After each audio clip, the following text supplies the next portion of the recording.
So this is it, folks. I've looked forward to this for a while. We are officially entering the Delphi Murder territory. That's correct. So what's coming up here is we're going to be looking at, in a somewhat deep way, the key aspects of the Delphi case um, in a brief interlude, so to speak, because there'll be more to really cover on it. But we're going to look at what's going on in Indiana and why I feel, in particular, Mr. Everett may be connected to this.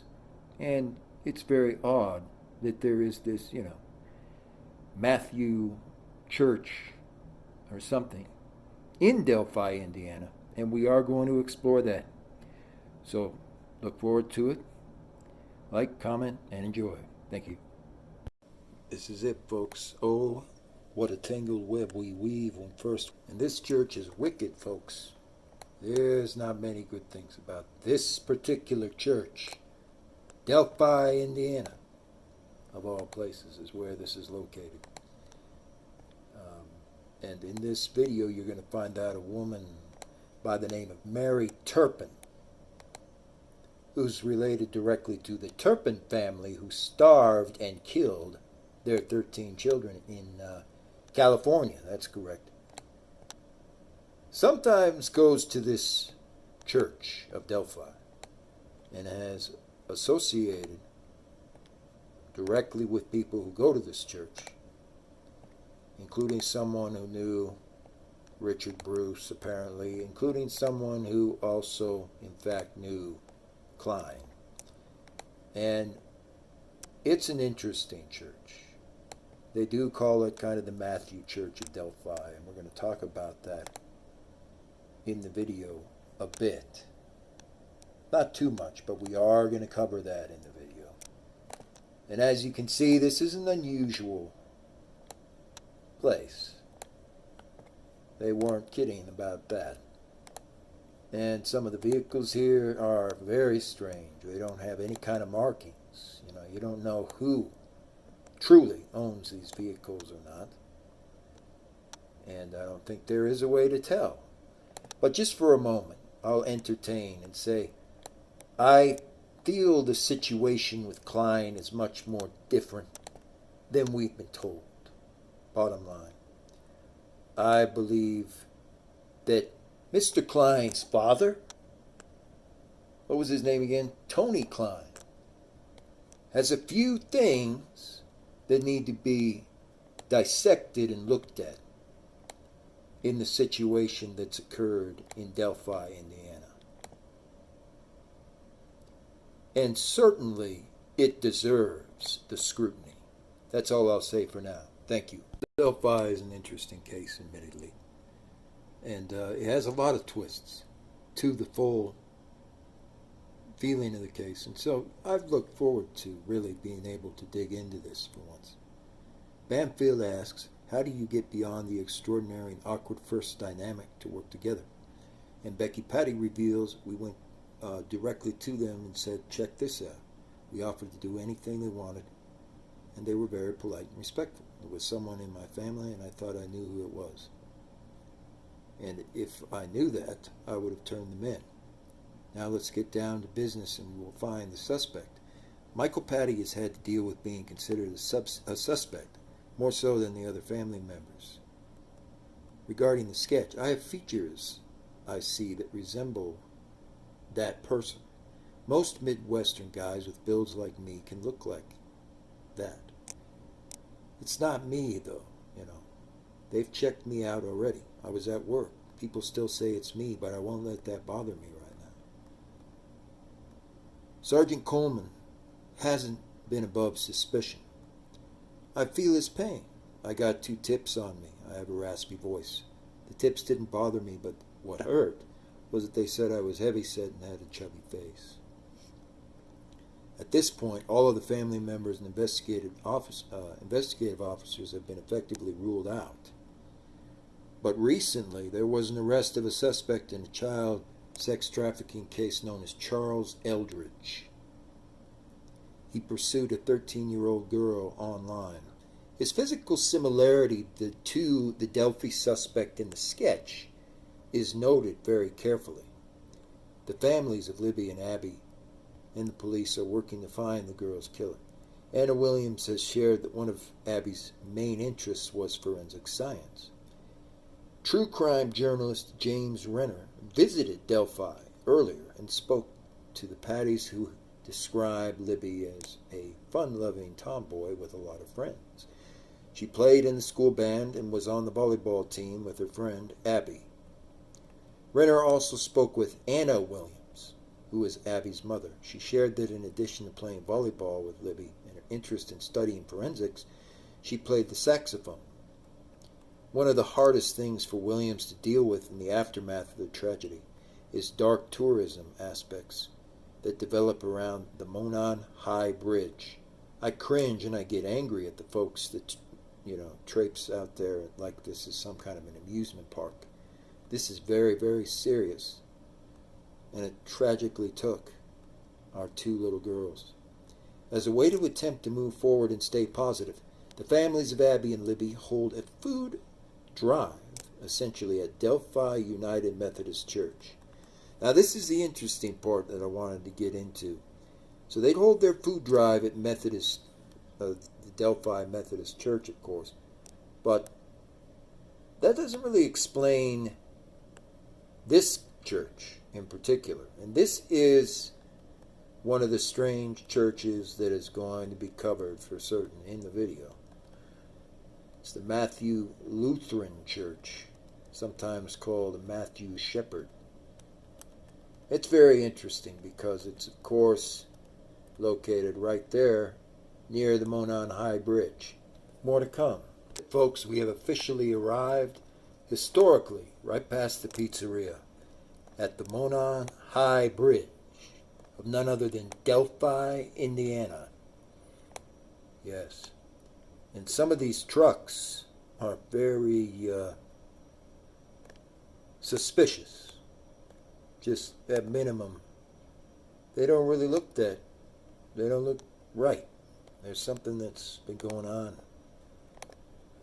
out here near the river. And what I was thinking about in this topic that'll be part of the topic of discussion on Delphi is I really wonder about Kegan Klein. In specific, I have questions about the father of Kegan Klein and what kind of connections he truly has to the area of Delphi and even to the actual church of Delphi, such as the Matthew Shepherd Church of Delphi, for example. Because Mary Turpin, who has been mentioned in this video, has some very close connections to the Church of Delphi, interestingly enough. Thank you, more to come. This is, of course, Tony Klein, with someone who appears to be probably Kegan Klein or one of his other sons. And what's, of course, interesting about all of this is if you look at Tony Klein very carefully, because really this is going to require an hour-long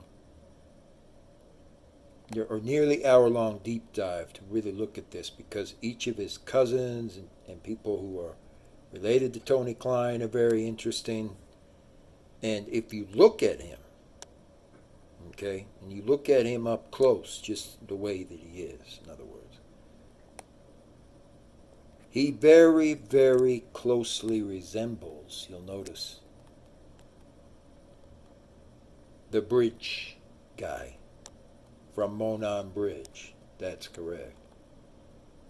And that is very strange, very, very disturbing to see that he does resemble that person. And the photos that have been seen of him are very interesting. This was a recent address of Kegan Klein. That's correct. That he moved away from. But it's interesting because over here there's a lot of bikes that belong to this Harley-based club. And we also find there's a number of these unmarked vans, which is certainly not a good sign. More and more as this gets looked into further, I rightfully start to suspect that Tony Klein has quite a few things he needs to answer for. Because Tony Klein has unusual people who certainly live with him. And Tony Klein's face, seen on Instagram, Facebook, and elsewhere, and I know for a fact that it is him. His face highly resembles the actual bridge guy. That's correct. In August 2020, Miami County prosecutors filed 30 felony counts against Kegan Klein, which is Tony Klein's son, just so you're aware. The case is still in the early phase of investigation to this day. Klein is awaiting a proper trial, etc. According to the allegations, Kegan Anthony Klein used the username Anthony Shots on social media to communicate with many, many different young girls and so forth. The account was misused, using photos of a male model that presented itself as a wealthy individual who owned a lot of sports cars to request images.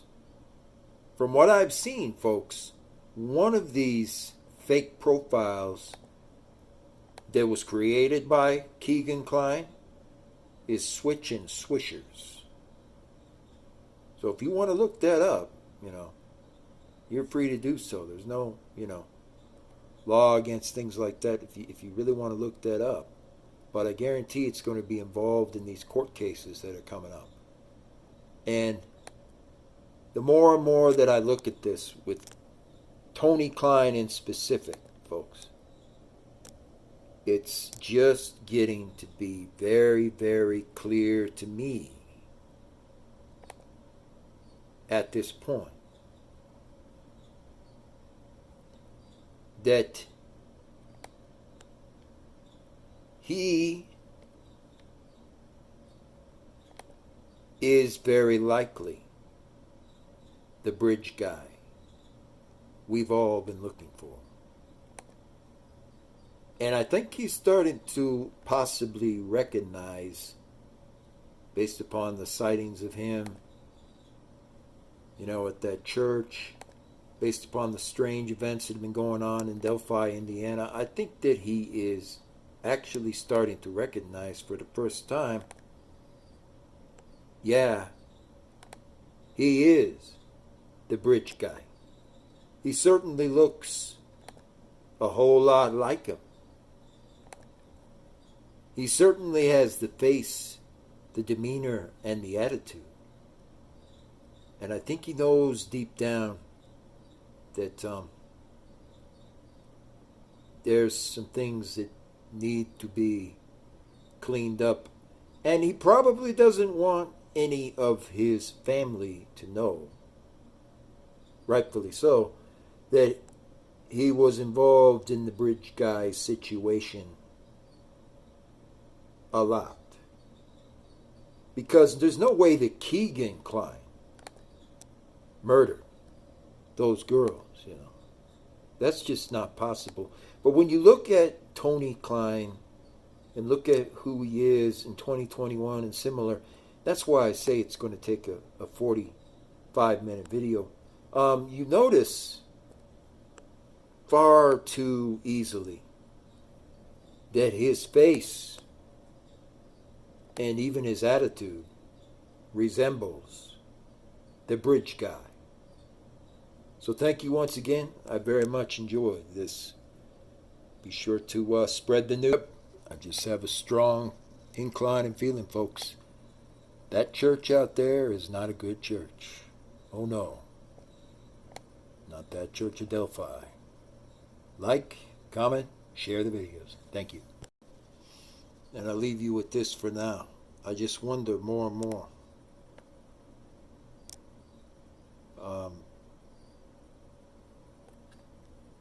Is Kegan Klein directly related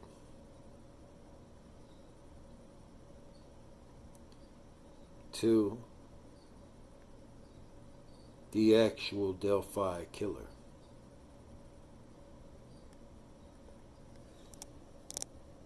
I'll just leave you with that because it's an open question. This was his address, and you can't ever imagine something like this. It's right next to the canal that runs directly through the area that goes to the Monon Bridge. That's correct. It's right there in the same area. Strange because it's by the McClure Orchard Winery and Toll House, and so on.